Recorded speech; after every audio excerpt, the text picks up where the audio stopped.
小镇中忽然流行起甩鼻涕舞，从妈妈到胖虎纷纷中招，连大雄本人都跳得不亦乐乎。这是要成为谐星大本营的节奏吗？放学路上，静香和学霸谈出了相见恨晚的感觉。大雄插话不成，便有一出没一出的在旁边讲起了冷笑话，跟学霸的知识交流被多次打断。静香狠心说出了3个字：“你给我闭嘴！”大雄没想到的是，他不仅在那2人面前是个小丑，回到家又成了老妈刀俎上的鱼肉，除了向蓝胖子哭诉，没有别的办法了。但他纯属自作自受。蓝胖子这回是真的不太想帮他，看妈妈这次的架势是要动真格的了。不久前碰过壁的大雄居然又使出了扮演搞笑艺人这一招，但大雄却忘了一件事：家里的女人不要轻易惹。蓝胖子还是刀子嘴豆腐心，掏出定时傻瓜弹，设定好5分钟后爆炸，然后悄悄地把它粘在了妈妈背后。时间一到，妈妈就像换了个人似的，又是做鬼脸又是学狗刨，还在桌子上载歌载舞。精彩的表演让大雄直呼666。待老妈清醒过来，尬得头冒青烟，一点训大雄的意思都没有了。大雄就知道这又是蓝胖子的功劳，既然定时傻瓜弹可以让人变成傻瓜，那自然要让学霸尝尝在静香面前被当成傻瓜的滋味。从蓝胖子那里要来了4颗定时傻瓜弹，大雄一出手就是磨刀霍霍向胖夫。正好胖虎要在空地上专为小哥高歌一曲逐调伤感的新作，这件事伤感到还没唱，小夫就已经要哭了。大雄偷偷的把定时傻瓜蛋贴在胖虎背后，躲在角落等着看戏。胖虎被自己美妙的歌喉感动到热泪盈眶，越唱越起劲儿。这时定时傻瓜蛋爆炸了，当着小夫的面，胖虎开始了表演。旋转跳跃，我闭着眼。小夫直呼这演唱会我喜欢。恢复正常的胖虎直接给他来了个全身整形，打得连亲妈都不认识了。见证了定时傻瓜蛋的威力，大雄已经迫不及待的要对学霸开刀了。他3言2语就把学霸骗了出来，准备一起去静香家。路上，大雄装作帮他拍掉后背的脏东西，把定时傻瓜蛋安了上去。大雄这忽悠水平倒是挺到位的，倒霉水平也是炉火纯青。大雄一脚踩进水坑，溅了学霸一身水，颜值担当的学霸只能回家换衣服了，白白浪费了一枚定时傻瓜蛋。学霸换了新衣服，大雄就必须要重新粘定时傻瓜蛋。他瞄准了好半天，却被学霸一回头吓得炸弹脱了手。可他又不能去捡，只好先和学霸去静香家。定时傻瓜蛋被正在和老师谈话的小夫老妈捡到了，老师也好奇地摸了一下，谁知他就在这时爆炸了，一套洗刷刷跳得出神入化，这要不出道还真是可惜了。定时傻瓜蛋只剩最后一个了，大雄趁学霸按静香家门铃的时候偷偷粘在他背上，眼看设定好的时间马上就要到了，大雄脸上写满了属于胜利者的得意。静香忽然起身要给学霸拿书看，无意中瞥见了他背后的定时傻瓜蛋，并拿了起来。媳妇儿有难，大雄冲上去抢走了定时傻瓜蛋，浓烟散去，这下大雄的傻瓜形象在静香心里应该是无法挽回了。小伙伴们觉得中了傻瓜蛋后应该配上什么音乐才能让他们的舞蹈更傻瓜呢？评论区告诉我吧。不要走开，下集更精彩。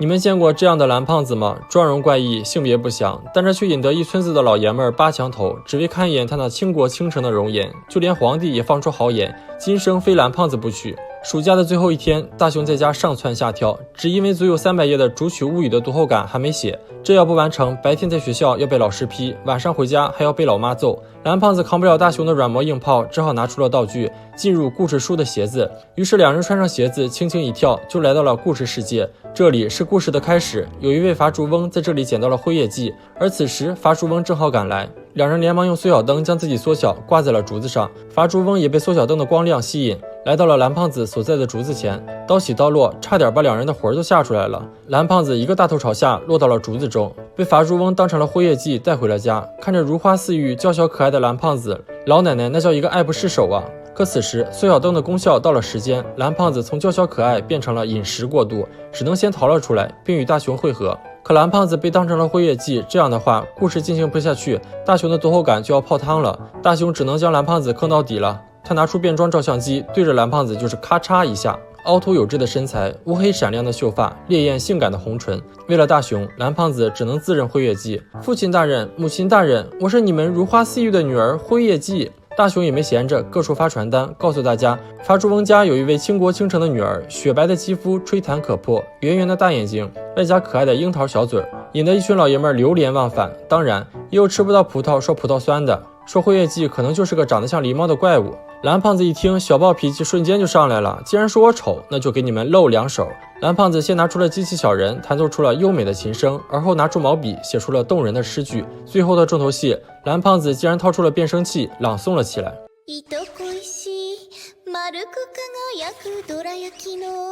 一波操作成功俘获了地府外一群老爷们的春心，辉夜姬的传言一发不可收拾，各种大人物前来提亲，但蓝胖子又不能真的嫁给他们，于是希望他们每人为自己寻来一件物品，比如佛祖用过的石头，又比如蓬莱的玉枝，反正都是些世间不存在的东西。但没想到爱情的力量太强大，次日众人就拿着寻来的物品找到了蓝胖子。蓝胖子也算精明，说这些东西全是义乌小商品城的东西，赶走了众人。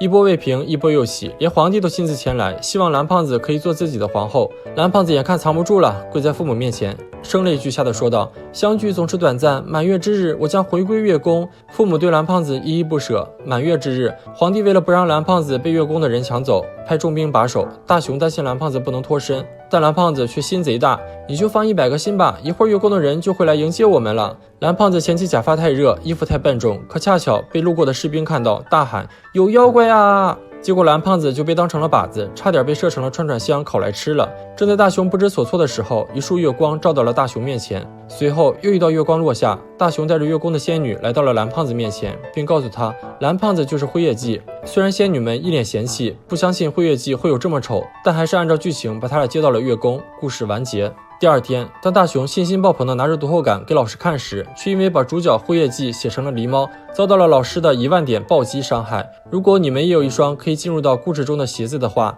你们是想进入仙侠小说当一方霸主呢，还是想进入偶像小说中当一回霸道总裁呢？欢迎在评论区告诉我哟。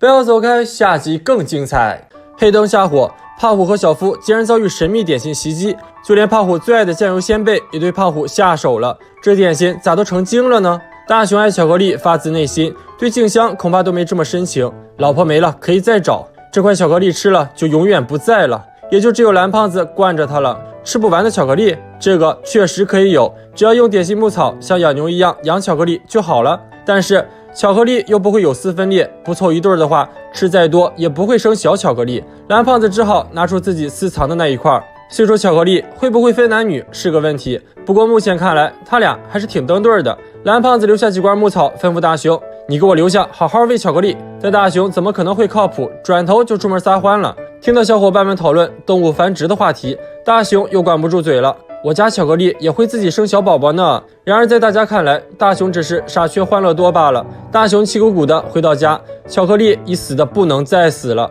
蓝胖子及时赶到，开了一罐牧草喂给巧克力，总算抢救回来了。原来点心牧草必须每个小时喂一次才行，白天还好说，到了晚上，大雄睡得正香，被蓝胖子一个大屁股给坐醒，起来补充牧草。按这架势，大雄明天上课必会睡觉，看来下次考试又得0分。蓝胖子小脑袋一转，有了！他带着大雄和巧克力来到空地上，小手一挥，种子种下，牧草一下子就长了出来。空地放养，轻松你我他。第二天刚放学，蓝胖子抓起大雄就冲向空地，不看不知道，一看吓一跳，巧克力它居然真的生小巧克力了。蓝胖子和大雄俨然一副男妈妈的样子，又是喷杀虫剂，又是教他们躲雨。这一幕被路过的胖虎和小夫看到了，两人此地无银300两的样子也确实引人怀疑。不过看了一圈下来，胖虎和小夫没啥发现。大雄和蓝胖子回到家里，又把今天的点心蛋糕卷带去了空地。当然，蓝胖子可不会忘了他的铜锣烧。现在的空地已经是颇有规模的点心牧场了，万事俱备，只缺一位女牧场主。大雄连哄带骗，把静香和他的棒棒糖也带到了空地。看着蓝胖子被自己养的铜锣烧摆了一道，摔个大跟头的样子，静香和大雄别提多乐了。点心们在蓝天白云之下，阳光绿草之间嬉戏，空地无疑成为了一个点心乐园。三人依依不舍地离开空地，还不忘叮嘱他们见了生人要躲起来哟。他们没想到的是，这一切已被胖虎和小夫尽收眼底。点心们瑟瑟发抖地在草丛中躲着，枪打出头鸟。最跳的棒棒糖第一个被小夫捉住了，虽然一开始被会叫还会动的棒棒糖吓了一跳，但胖虎和小夫很快就开始了他们的邪恶偷猎。等大雄和蓝胖子把今天份的奶油泡芙带到空地时，点心已经所剩无几了。没想到点心牧场也会有家畜小偷，大雄哭得一把鼻涕一把泪的，他还想不回家，一直在空地上守着，可蓝胖子搬出老妈来，他就怂了。晚上，胖虎和小夫又来到了空地，想到那些活蹦乱跳的点心，胖虎的口水都流出来了。两人首先看中了巨大软糖，刚伸手就被软糖群殴了。胖虎一记右勾拳，他这一拳结结实实砸在了超硬的烤鲜背上，肿的一个拳头2个大。随后2条口香糖像蛇一样从水泥管里钻了出来，张开糖盆大口撵着他们不放。赶来的蓝胖子和大熊会心一笑，就让你们尝尝点心牧羊犬的厉害吧。不过这些点心在空地上跑来跑去的，你觉得还能吃吗？